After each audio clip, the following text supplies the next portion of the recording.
Hey everyone, welcome back to Reissued. If you're new here, my name is Andrew. If you're not new here, you know that I am a stickler for details, and today is all about the details. So I'm going to be preparing for summer by giving my front porch a little refresh. Now, we made over my front porch about 2 years ago, but at that time there were some projects that I didn't have time to get to or that I still wanted to think over. So today we're going to be doing some super simple changes that will streamline and cozy up the front porch and get it ready for lots of summer swinging and rocking and hosting and cocktailing. So grab your drink and your spray paint and let's jump on it.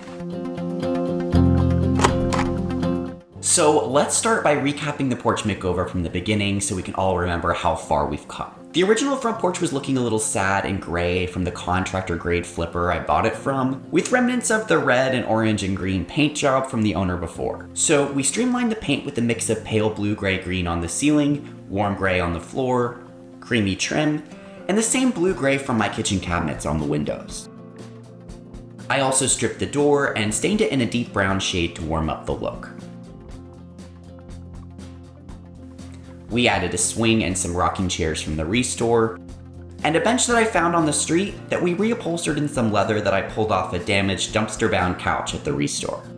An original art piece that I made for what is still my most watched video on the channel, and a Moravian star from my grandma's attic, and we were off to a pretty good start. This antique table from the REISSUED looked perfect by the front door, but the top was damaged. So as a part of my Halloween video last year, we were able to fix the top by tiling it in a classic black and white. So looking great overall, except for the layer of pollen that I pressure washed off last week. We could leave this as is, but you know I want it to look its absolute best, so we can do better. So here's the plan. While I love this stormy blue, gray, and white palette, I think we need to warm this up a lot by bringing in some more terracotta and rust shades. Plus, a lot of the plants that I had here originally have either grown a lot or have moved on to other spaces or moved on in general and are no longer with us. So I want to refresh the plants and use that as an opportunity to introduce more warmth and levels to balance the space. Next, the rug that I had here in the original reveal was a reject from my dining room. This was the carpet tile rug that still haunts me. I didn't love it in the dining room, didn't love it here, didn't really love it in general, so don't have that here anymore. I think a jute rug would be really beautiful in this space, but I actually came across this rug at the REISSUED a couple weeks ago for $20 and couldn't pass it up. That's an amazing price. I like the pattern and the combination of these blue-green tones with those kind of rusty pink tones. I want to alter this just slightly to make it work better in the space. This might be my most genius DIY hack ever or be totally pointless. Stay tuned for that. You'll have to let me know whether it looks way better or if I totally wasted my time. Now, while we're talking rugs, the doormat that I painted for this space almost 3 years ago as a part of my painted rugs video, I still love it, but it's seen better days. It's literally falling apart. So I want to paint a new one and use that as another opportunity to bring in those warm rusty colors. And finally, I have this little shadow box frame that's been hanging on the wall here. I love the size and shape. I got this at Goodwill for $4, I think, which is crazy. Wow, their prices have gone up so much. But yeah, I've always wanted to do something different in this frame. This trio of lumpy pears is a little bit sad, so I think I can do better. I've had this on my art making to-do list for a long time, so today we're gonna knock that out. So today we're doing plants and rugs and artwork, and this is the point where I start to question how ambitious I'm being for this project, but we're gonna get it all done. Can't wait to show you. Let's do it. First things first, let's hang these Boston ferns that Matt and I picked up last weekend. There's nothing that says summer in the South like a hanging fern on a front porch, so I bought 2 for $25 to go over on this side. The plastic green hangers were too short and too plastic for me, so I'm switching these out for these black metal ones that I picked up on Amazon for under $6. I think these came in a set of 4, but we're only using 2.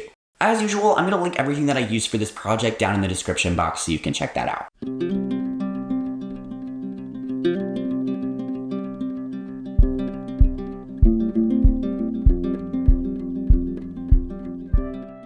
These look so pretty. Now let's see what other plants could use a lift. These 2 fiddle leaf figs that I got at IKEA for literally $2.50 each have grown so much. However, these pots just aren't doing them justice. They were super on sale at Lowe's, I think, because the plastic wrap that they were packaged in permanently bonded itself to them and makes them look even more plastic, which we have established is not my favorite thing. So first, I'm gonna scrape off as much of the plastic film as possible.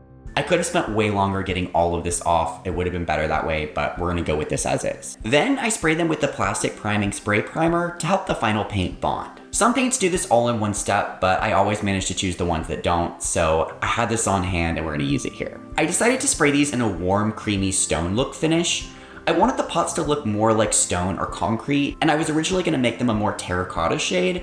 However, I wouldn't be able to paint the inside rim since these plants are already potted, so I decided it was better to take these to a more similar shade to the original tone so that the difference on the inside would be less noticeable.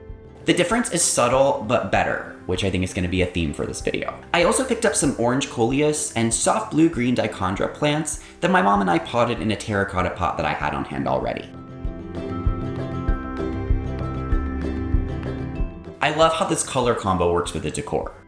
And while we're at it, we repotted this little ficus that my mom gave me years ago into this $20 terracotta planter from IKEA. With plants well underway, let's talk lighting. We need more of it. So I'm so excited to be using some indoor-outdoor solar lights from Olney, which is the sponsor of today's video. You may recognize Olney from my Christmas videos. I've used their lights the past 2 years and I love them, but they do other lights as well, so I'm so excited to be finally using them in a makeover. This time we're using 2 strands of the ST38 solar string lights in the 50-foot length. They have both solar and USB charging options, but we're definitely going to be going with the solar option here since I want to be able to have them on every night without driving up my electric bill.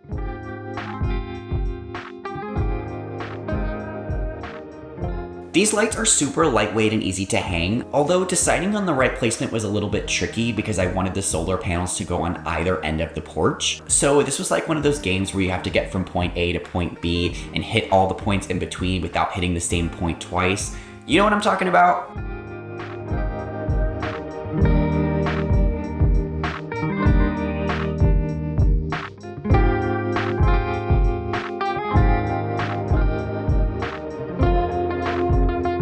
So after a lot of thinking and trial and error, we decided to create a little X over the seating area before continuing on to the end. And I think it turned out pretty well.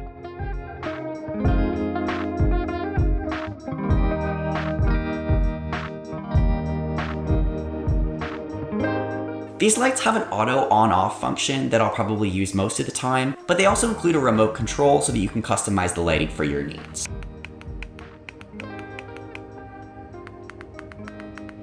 Look, it looks so pretty. I wasn't sure how the X was gonna work out, but I think it's perfect over the seating area, so loving it.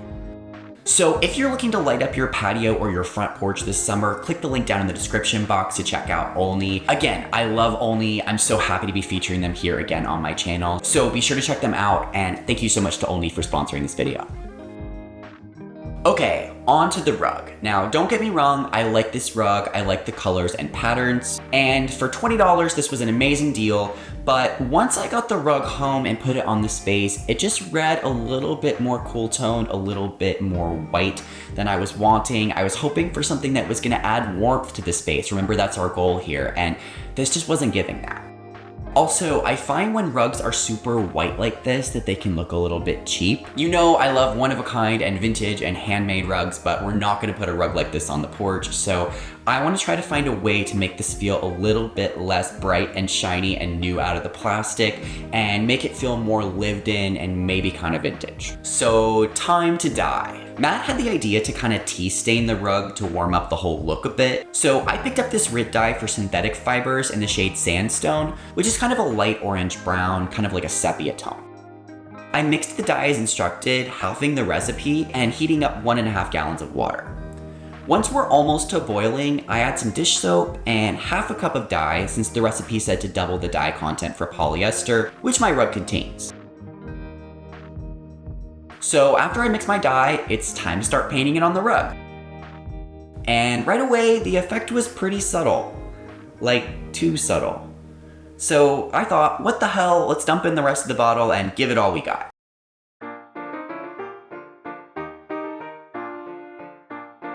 I'm painting it on with a large brush and trying to get the rug as saturated as possible.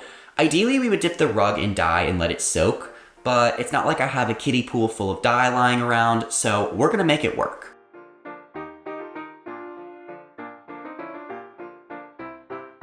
My thoughts during this process oscillated between, this looks so amazing, why have I never seen this done before, to, did I do that area already?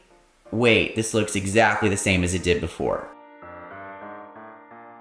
You'll notice that my application technique gets more wild as I go. When I dyed the chair a couple weeks ago, I was very concerned with blending the dyes I applied, but this time I found it was best to just splash on as much dye as possible and stamp it in rather than blending it out. Once I covered the whole rug, I went back in and added to the areas where I was timid in the beginning, or any areas that looked particularly white. The main effect here was that the dye was killing that super bright white fresh out of the packaging look, which served to make the rug look more vintage and also less synthetic. Most expensive rugs are silk or wool, so they have kind of a natural creamy look. Bright white just screams polyester to me. So softening that helps the rug look not only warmer and softer, but also more luxe. To finish up the rug, I experimented with using some leftover red-orange dye from the chair to intensify some of the terracotta tones in the rug and make them feel less pink. This dye is not for synthetics, so I didn't really know how this would work, but it seemed to make a difference. So some of you watching at home may be thinking that this is not worth the $5 in dye, an hour of my life to do this project, and that it looks exactly the same. I can't decide if I agree with you or not, so let me know in the comments. Do you see a difference? Was this worth it? What do we think? So with the most subtle transformation ever complete, let's put the rug in place.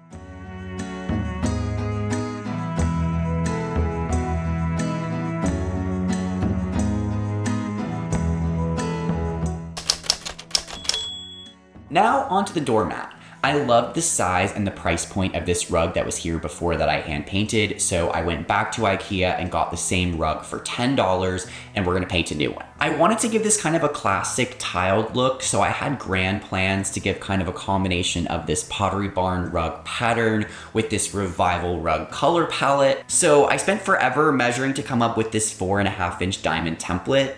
You can see here that I painstakingly found the center, placed my tape with an arrow pointing to the correct edge of the tape that marked the center, and then proceeded to start my design on the wrong side of the tape, so that everything would be not in the center as I had hoped. I'm using a reject paint color sample from the Shoji Wall project at the Loft. This shade is Sienna Redwood from Sherwin-Williams. If you want more detailed info about the techniques that I'm using here, be sure to check out my painted rugs video where I painted the previous doormat. I'll link that down below. So I don't realize that I messed up my design and that the first diamond is not in the center until right about now. Okay, I guess we're gonna pivot and just do a straight diagonal checkerboard design here. I prefer to give you guys something unique and out of the box to keep things interesting and make it worth the effort to customize. But today you're getting the most basic design possible, done the hardest way possible, and also a reminder that I also make mistakes when I'm tired. This was the last project that I shot for the Porch refresh, and I was really burnt out by this point.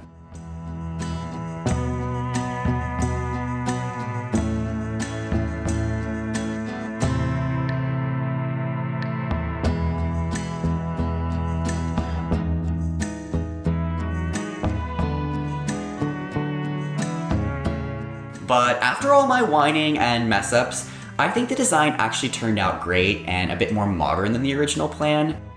So this was kind of a blessing in disguise, or just the universe putting me in my place, I don't know.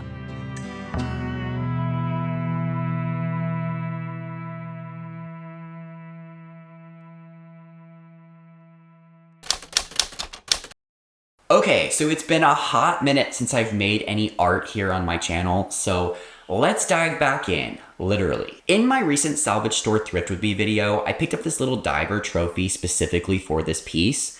The shadow box frame is the perfect opportunity to combine painting and collage and sculpture, and I thought that the trophy figure would be kind of fun and kitschy and also tell a nice story. I'm thinking that the diver will be preparing to jump off the edge of a photo of my front porch into a sea of random crap. I feel like there's a metaphor in there somewhere. So with the plan in place, the first step was to take apart the frame and see what we're working with.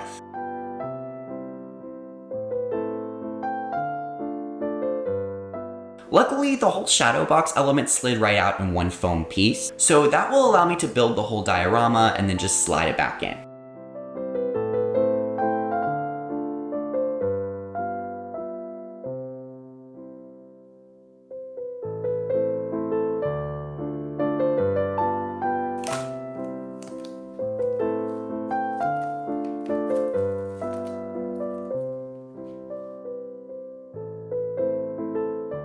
But first, I need to make the diver fit. While he fits straight on, I'm wanting him on more of an angle. In this crazy game of art making, risks must be taken, and so for the first time in Reissued history, we are performing an amputation. Let's do it. And because this is how my day is going, I didn't press record, so we missed it. I cut off the hand with a little hacksaw and then sanded it down with some super high grit sandpaper. I'll show you some more sanding so that you can get a sense of it.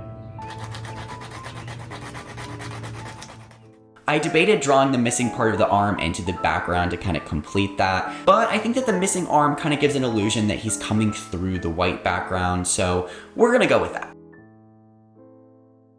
Now I need to source some collage materials for the sea and sky. First, I sort through this pile from the unfinished piece from my collab with Flanzella last August. This has literally been sitting on the studio counter since then until I moved it into the dining room when I was decluttering the studio last week, so I need to sort through it anyway. I pull a page from my 1940s dictionary, vintage typing textbook, and some diagrams from my 1970s mechanical drawing textbook. And I also pulled out some remaining wallpaper fragments from the old ceiling in this room.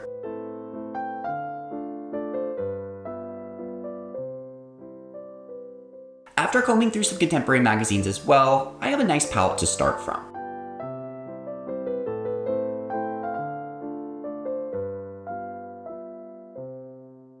I printed an old picture of my house in a couple different sizes to try, so now we can get to work.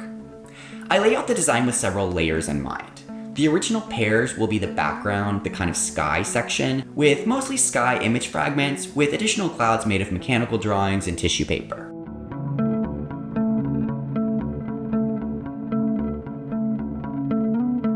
I really like working in this kind of surreal style because nothing makes sense or has to make sense. I'm just going with what feels right, and it's kind of fun and weird. I also added in this little camera guy from a 50s magazine to be sort of hanging the clouds.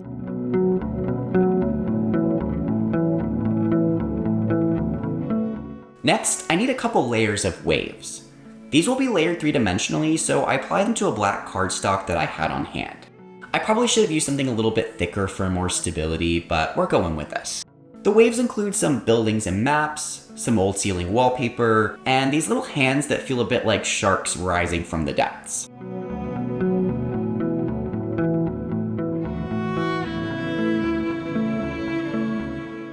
Once the sections are dry, I can cut along the edge of the cardstock to create my waves.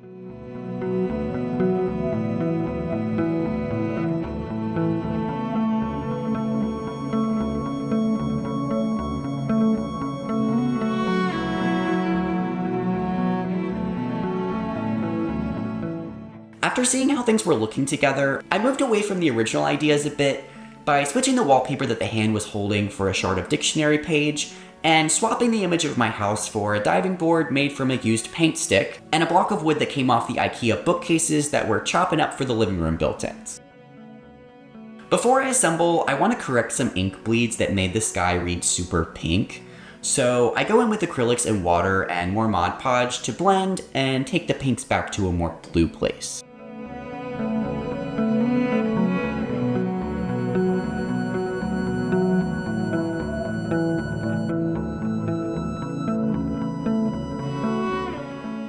And with all the pieces in place, we're ready to assemble. I cut up some of the foam board that I pulled out of the original frame to give me some little pieces to help build my layers. And now I go in and painstakingly layer everything in using more wood blocks for structure and a combination of double stick tape and E6000. It was super tricky to get all the pieces at the right depth and properly stabilized. The paper wants to curl and fall, so I want as much structure as possible to make this last. I am now kind of wishing that this piece wasn't destined to go out in the elements on my front porch, since it is a little bit more delicate than other things that I've done, but we'll see how this does and adjust it if necessary. And with all the pieces in place, let's check out the finished piece before it goes behind glass and is tougher to shoot. I may have overdone this a bit, but I think it's kind of fun and stupid and kind of emotional in all the ways that I love, so I'm here for it. The goal was to have something here by my front porch that felt more representative of me and my style, and so I think we got the job done here. So let's pop this back in the frame and hang it.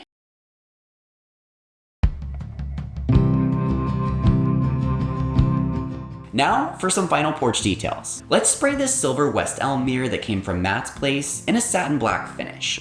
I had this hanging in the dining area, but I didn't love it there, so I think it will work way better over the entry table since the mirror that was there before was a little bit short.